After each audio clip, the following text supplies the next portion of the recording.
حکیم لقمان بھی اس قسم کے ایک تھنکر تھے. بیسیکلی یہ سوڈان کے رہنے والے تھے, حبشی نسل غلام تھے.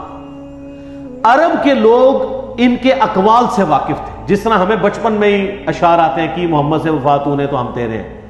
ہمارے چھوٹے بچوں کو یہ شعر آتے ہیں, اسکول میں سن لیے, لپے آتی ہے دعا بن کے تمنا میری. ڈاکٹر اقبال کو وہ جانتے نہیں ہوتے لیکن اشعار سنتے ہیں. اسی طریقے سے عرب کے لوگ حکیم لقمان کی کہاوتیں, حکیم لقمان کے واقعات وہ بچپن سے سنتے تھے. ان کے محاورے ان کو ایک ریسپیکٹیبل پرسنالٹی سمجھتے تھے. بس اس سے زیادہ کچھ نہیں تھا. نبی نہیں تھے وہ, کسی نبی کے صحابی بھی نہیں تھے وہ, کیونکہ قرآن حکیم میں جو سورہ لقمان میں ان کا ذکر آیا تو انہوں نے صرف توحید اور آخرت کا ذکر کیا, کسی نبی کی پیروی کا ذکر نہیں کیا. ورنہ یہ نبی پہ واجب ہوتا ہے کہ جب وہ دین سکھا رہا ہوتا ہے تو وقت پیغمبر کی پیروی کا حکم دیتا ہے. وہ بھائی ایک عام انسان تھے جو دین فطرت کے اوپر تھے, یعنی انہوں نے نیچر کو آبزرو کیا. یہ فطرت ایک توئیں والی ہوتی ہے, وہ فطرت نیچر ایک ہے تا جہاں پہ کسی پیغمبر کا پیغام نہ پہنچا ہو, لیکن فزیکل فینومینا آف نیچر, قانون قدرت کو, التذکیر بھی لا الہ کو آبزرو کر کے ایک بندہ اللہ تک پہنچے. اس طرح وہ گاڈ تک پہنچ چکے تھے. ان کی سب نصیحتیں پڑھیں. پہلی نصیحت ہی ان کی کیا ہے؟ یا بنی لا تشرک باللہ ان الشرک لظلم عظیم. اللہ نے بیسیکلی مشرکین عرب کو کہا کہ جس حکیم لقمان کو تم اتنا بڑا بزرگ سمجھتے ہو, اس کی باقی کہاوتیں تو سنی نہیں ہے. جو اصل اس کی بات ہے کہ اس نے کہا تھا شرک نہیں کرنا, تو تم شرک کا اڈا یہاں پہ کھولے بیٹھے ہوئے ہو کعبے میں. یہ حکیم لقمان کی تمہیں نصیحت نہیں پتا. جس طرح ہم ناسبی کو کہتے ہیں کہ بخاری مسلم میں رفع الیدین کی حدیثیں ہیں تو آل امیہ کے خلاف بھی ہے, تو یہ حدیثیں نہیں ماننی تم نے. الزامی جواب, اینٹی وینم پھکی کے طور پہ. تو یہ سورہ لقمان اس لیے ان کو ایڈریس کرتی تھی. وہ بچپن سے جانتے تھے کہ حکیم لقمان بہت دانا تھا, بہت عقل مند شخص تھا. تو عقل مند شخص توحید کی دعوت دینے والا تھا, اس کی توحید کی نصیحت تو تم نے بلا دی ہے, شرک کا اڈا بنایا ہوا کعبے کو. تو اللہ تعالیٰ نے اس لیے ان کے نام پہ صورت رکھی. حبشی النسل تھے, موٹے ہونٹ. حبشی کس طرح کا ہوگا؟ یہ تو آپ کا کرائٹیریا ہے نا, خوبصورت شکل ہو, ناک باریک ہو, ہونٹ پتلے ہوں. اللہ کے نزدیک تو مسلم شریف کی حدیث ہے اللہ تمہاری شکلوں اور مال کو نہیں دیکھتا, دلوں اور مال کو دیکھتا ہے. تو شکلوں کو کیوں دیکھے؟ شکل بنائی کس نے؟ اللہ نے. تو اس نے شکل کو کیوں دیکھنا ہے؟ اعمال کا اختیار آپ کو دیا, اس لیے آپ کے اعمال کو دیکھتا ہے. دل میں اچھائی اور برائی کی تڑپ اور اس کو ایگزیکیوٹ کرنا, اس کا اختیار اس نے آپ کو دیا, اس لیے اس کے اوپر جج کرتا ہے. تو حکیم لقمان کے بارے میں آپ کو اسلام کی جو پہلی تفسیر ہے نا ابن جریر کی, امام طبری جنہیں کہتے ہیں, المتوفا 310 ہجری, انہوں نے تفسیر ابن جریر لکھی ہے. ابن کثیر نے المتوفا 774 ہجری, انہی سے اکثر چیزیں کاپی کی ہیں. تو آپ سورہ لقمان کے تعارف میں جائیں گے, انہوں نے حکیم لقمان کے کافی واقعات لکھے ہیں کہ یہ کتنا دانا شخص تھا اور کس طرح یہ اصلاح کرتا تھا. ایک دفعہ ان کے آقا نے ان کو کہا, ایک بکری دی اور کہا ذبح کر کے اس بکری کے سب سے بدترین جو پارٹس ہیں نا وہ لے آؤ. تو انہوں نے بکری ذبح کی, زبان اور دل اٹھا کے لے آئے. اب پھر ایک بکری اور مالک نے دی اور کہا اس کے سب سے بہترین پارٹس لے کے آؤ. پھر زبان اور دل اٹھا کے لے آئے. مالک نے کہا کہ یہ کیا؟ انہوں نے کہا یہ زبان اور دل اگر ٹھیک ہو جائے نا انسان کا تو اس سے بہتر اعضاء کوئی نہیں, اور اگر زبان اور دل ڈی ٹریک ہو جائیں تو ان سے برا کوئی عضو بھی نہیں ہو سکتا. یہ جناب حکیم لقمان تھے. تو اللہ تعالیٰ نے مشرکین عرب کو کہا کہ ان کی توحید کی نصیحتیں, پھر آخرت میں پیشی کی نصیحتیں. حکیم لقمان کی نصیحتوں میں میرا پورا لیکچر ہے, مسئلہ 177, آپ جا کے دیکھیں تو آپ کو پتہ چلے گا جی حکیم لقمان نے کیا کیا نصیحتیں. سورہ لقمان میں 8 نصیحتیں تھیں ان کی, 2 اللہ نے مزید ایڈ کر کے تلک عشرۃ کاملہ, اور وہ 2 نصیحتیں ماں باپ کے ساتھ اس نے سلوک کی ایڈ کی, جو حکیم لقمان نے شاید عاجزی کی وجہ سے اپنے بچے کو نہیں کی, شاید موت کا وقت تھا تو اب وہ اس کو سکپ کر گئی, یا اور لوگ ان سے ہوگی, تو اللہ تعالیٰ نے اسے پرفیکٹ کیا. ان نصیحتوں سے کئی آئیڈیا نہیں ہوتا کہ انہوں نے وقت کے پیغمبر کی پیروی کا کہا ہو. اس سے لگتا ہے کہ وہ ایک ایسے شخص تھے جنہوں نے فزیکل فینومینا آف نیچر کو آبزرو کر کے خدا تک پہنچ چکے ہوئے تھے کہ اس کائنات کا ایک کریٹر ہے, اور Allah is the only explanation of all the physical phenomena in this world. وہ اتنی رقت انگیز ان کے الفاظ ہیں، اے بیٹے اللہ کے ساتھ شرک نہ کرنا، بے شک شرک سب سے بڑا گناہ ہے، سب سے بڑا ظلم ہے، اور اگر تم پہاڑ کی چٹانوں میں یا آسمانوں میں بھی کوئی گناہ کرو گے تو قیامت دن اللہ تعالیٰ تمہارے سامنے لے آئے گا۔ اچھا، آسمانوں میں کس نے گناہ کرنا تھا؟ اس زمانے میں تو اڑتا تو کوئی بھی نہیں تھا، لیکن آج آپ کی ساری اسمگلنگ پاکستانی ایئر ہوسٹس جو کر رہی تھی اور جو کچھ باقی معاملات ہوتے ہیں وہ آسمانوں میں گناہ ہو رہے ہوتے ہیں، تو وہ یہ نہ سمجھیے گا انہوں نے زمین پہ گناہ نہیں کیا، آسمانوں میں، قرآن میں لکھا ہے آسمان میں بھی کوئی گناہ کرو گے اللہ تعالیٰ لے آئے گا قیامت والے دن۔ وَمَن يَعْمَلْ مِثْقَالَ ذَرَّةٍ خَيْرًا يَرَهُ فَمَن يَعْمَلْ مِثْقَالَ ذَرَّةٍ خَيْرًا يَرَهُ وَمَن يَعْمَلْ مِثْقَالَ ذَرَّةٍ شَرًّا يَرَهُ۔ ذرہ برابر نیکی بھی کرو گے وہ بھی لے آئی جائے گی، اور ذرہ برابر گناہ کرو گے وہ بھی قیامت والے دن تمہارے سامنے لا کے رکھا جائے گا، ہاں بھی جواب دو گے۔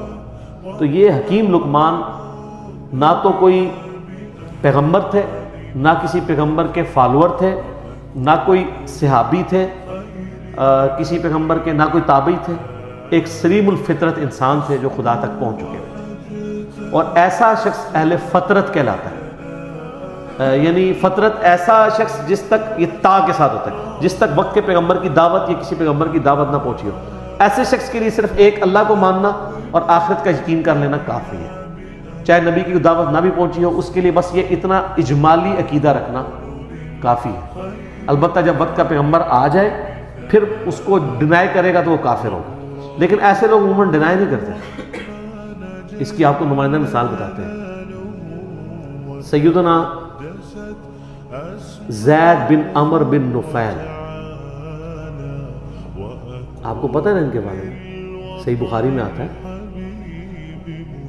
ان کا ایک بیٹا ہے سعید ابن زید۔ سعید ابن زید کو جانتے ہیں؟ اشرا مبشرہ والی حدیث والا، مغیرہ ابن شعبہ اور حضرت معاویہ کے ساتھ جھگڑا کرنے والا، اور مولا علی کی شان میں 10 صحابہ کے جنتی ہونے والی حدیث سنانے والا، حضرت عمر کا بہنوئی سعید ابن زید، شروع کے مسلمانوں میں سے۔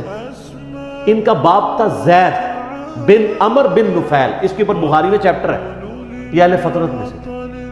نبی علیہ السلام فرماتے ہیں کہ مجھے صحیح طرح یاد ہے، میں جوانی میں تھا، اس وقت اللہ نے مجھے مبعوث نہیں کیا تھا، ایک جگہ میں دعوت پہ گیا تو وہاں پہ لا کر دسترخوان کے اوپر کھانا رکھا گیا، اور نبی اسلام کی اس وقت عمر 25 سال تھی، تو آپ کہتے ہیں کہ میں نے زید بن عمر بن نفیل کو دیکھا کہ وہ اس دسترخوان سے اٹھ گیا، اور اس نے کہا کہ میں بتوں کے نام کا ذبیحہ نہیں کھاؤں گا۔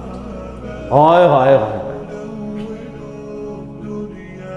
آپ فرمائے پوری امت بن کے اٹھے گا وہ، اور وہ کعبے کے ساتھ لپٹ کے کہا کرتے تھے اللہ میں صرف تجھے پوجنا چاہتا ہوں، لیکن وقت کے پیغمبر کی کوئی تعلیم ان تک نہیں پہنچی، مواحد تھے، وہ یہ مانتے تھے بت پرستی حرام ہے، پیغمبر کی دعوت نہیں تھی، اسلام آنے سے پہلے دنیا سے چلے گئے۔ لیکن آپ دیکھیں امام بخاری نے رضی اللہ عنہ لکھا ہے، صحابی نہیں ہے لیکن بیٹا تو صحابی نکلا نا۔ سلیم الفطرت لوگ کیسے ہوتے ہیں؟ ان کا بیٹا ہے سعید ابن زید، حضرت عمر کا بہنوئی، جس کو حضرت عمر سے مار پڑتی تھی اسلام لانے کی وجہ سے، اور یہ پھر آخری وقت تک آپ دیکھیں ڈٹے رہے ہیں۔ وہ تو آپ کربلا والا ریسرچ پیپر پڑھ لیں، جب سب لوگ مسئلے کا شکار تھے، یہ تو اعلانیہ مجموعوں میں کھڑے ہو کے کہتے تھے تم جنتی شخص علی ابن ابی طالب پہ لعنت کرواتے ہو، ہم کبھی بھی اس پہ لعنت نہیں کریں گے، کیونکہ میں نے رسول اللہ سے سنا ہے ابو بکر جنت میں، عمر جنت میں، عثمان جنت میں، علی جنت میں۔ سنن نسائی الکبریٰ میں اوپر تلے کتنی حدیث ہیں، میں نے اس اپنے کربلا والے ریسرچ پیپر میں ڈالی ہے۔ ایک تابعی آ کے کہتا ہے کہ میں اس دنیا میں سب سے بڑھ کر سیدنا علی سے محبت کرتا ہوں۔ سعید ابن زید نے یہ نہیں کہا تو شیعہ ہے یا رافضی ہو گیا، آپ فرمایا تجھے خوشخبری ہو تو ایک جنتی شخص سے محبت کرتا ہے۔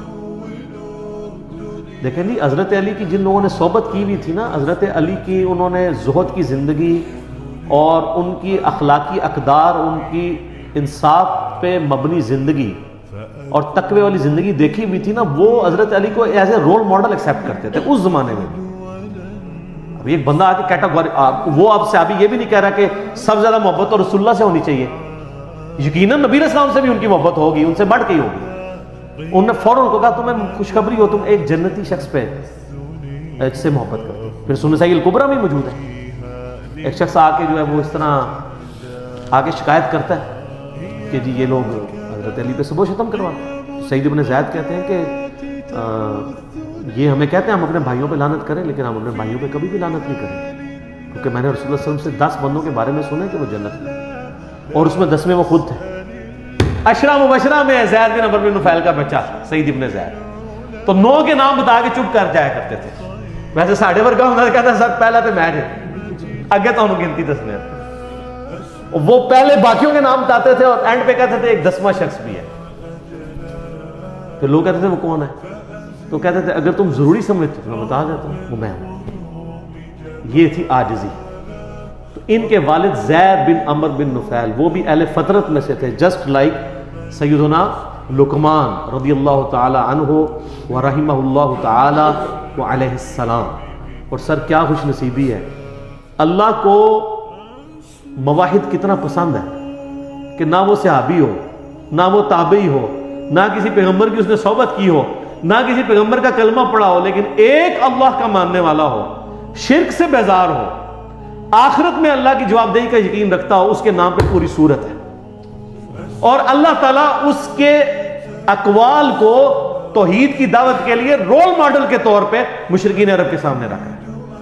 آپ ذرا دیکھیں کہ حضرت لقمان، سر اس سے یہ پتا چلا لوگ کہتے ہیں نہیں ساری دنیا برباد ہوگی، وہ دنیا تو برباد ہونی ہے، غریباں دی اور ہونی ہے، آخرت آپ اپنی دنیا میں بڑے سے بڑے امیر آدمی سے بھی اچھی کر سکتے ہیں، وہ آپ کے اپنے اختیار میں۔ لقمان نے کر کے بتائیے نا، نہ نبی ہے نہ کوئی صحابی ہے، اگر نبی ہوتے تو کہتے میری پیروی کرنا، نبی تو کہہ کے جاتا ہے، نبی علیہ السلام نے ہمیشہ اپنی پیروی کا حکم نہیں دیا۔ تو اگر آپ نبی بھی نہیں، صحابی بھی نہیں، تابعی بھی نہیں، ایک عام اہل فطرت میں صرف اللہ کو ماننے والے ہیں، تو اللہ کو اتنے پیارے ہیں کہ آپ کے نام پہ سورت آ جائے۔